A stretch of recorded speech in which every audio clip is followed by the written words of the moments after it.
A recent survey showed that young South Korean students are suffering from lack of sleep, and more than half of students chose study as a reason of their sleep deprivation. The state-funded National Youth Policy Institute's survey of 8,201 students and 310 teachers last year found Korean teenagers sleep 7 hours and 18 minutes a night on average.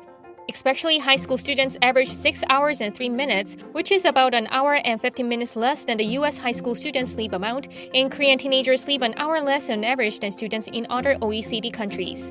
They chose studying was the main reason for the deprivation, followed by internet use, private institutes, tutoring, and chatting. High school students in South Korea are suffering from sleep deprivation because of 수능, arguably the biggest test for them.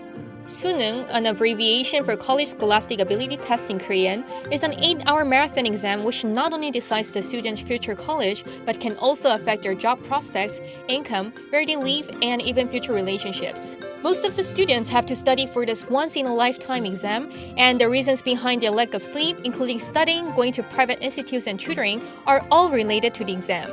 Most of the high school in South Korea begin school between 7 to 8:30 a.m. However, school does not end for most South Korean students after class is dismissed. Most of the students in South Korea sign up for additional evening classes or private tutoring, and that keep them up as late as midnight. It might seem as a minor problem, however, it brings various side effects according to the Stanford Medicine.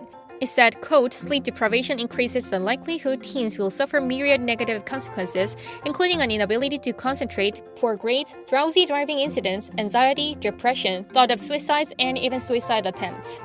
Based on the data released last year conducted by Sejong University Professor Park Hyun-sun, the South Korean teenagers chose the reason of their declining happiness and sleep deprivation to studying.